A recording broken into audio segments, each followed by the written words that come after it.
А вы знаете, что в Якутске открылось хореографическое училище? А если вы не знаете, тогда об этом вам расскажет Надя. И даже покажет.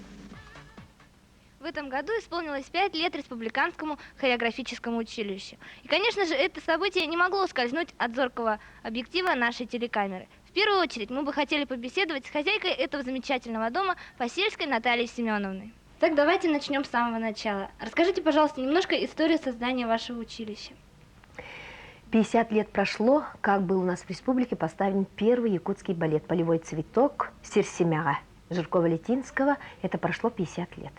С тех пор трудно, тяжело, хорошо, падения, взлеты, хореография развивается. Хореография – это очень не только там танцуют.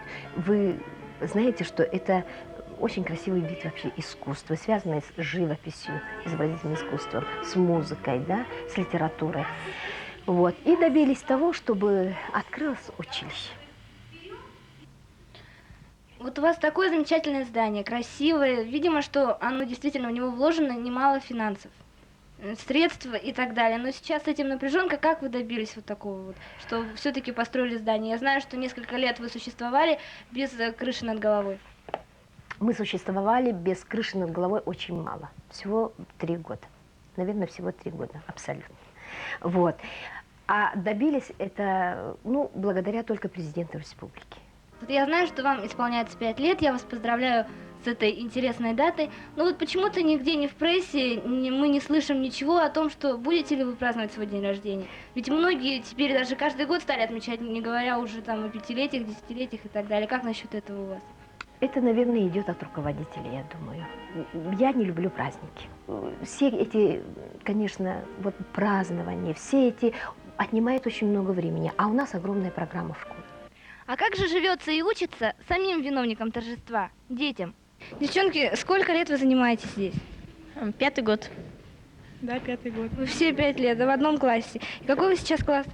Сейчас 11-й, 2-й курс. 2-й курс это как понимать?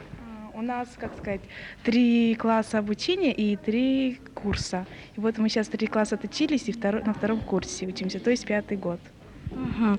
Понятно. А как у вас вообще дела вот с этими всякими ПДД? Как они еще называются-то? Гран-плие? Ничего, нормально, стараемся. Справляемся.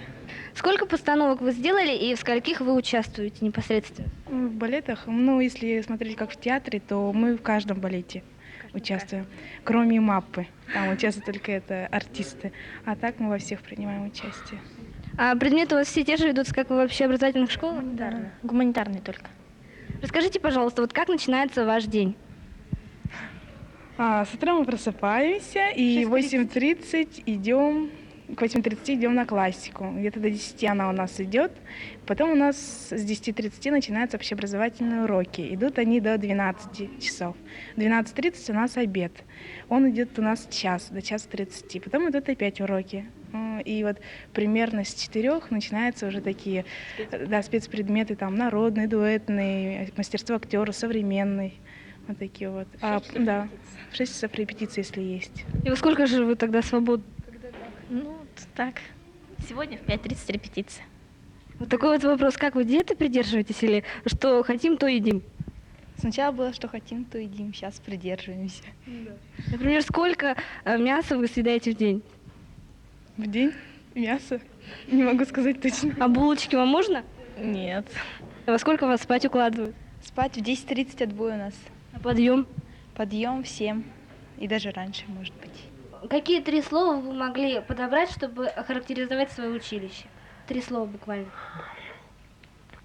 Ой, красота прежде всего, трудолюбие и, наверное, любовь к своей республике, к своим зрителям. Ну а сейчас, конечно же, то, без чего не может обойтись любой день рождения. Это поздравление. Дорогие наши учителя, ученики, поздравляем вас с нашим маленьким юбилеем, 5-летием училища. Желаем много-много звезд и очень большого терпения. Нижайший поклон вам, то есть глубокое плие.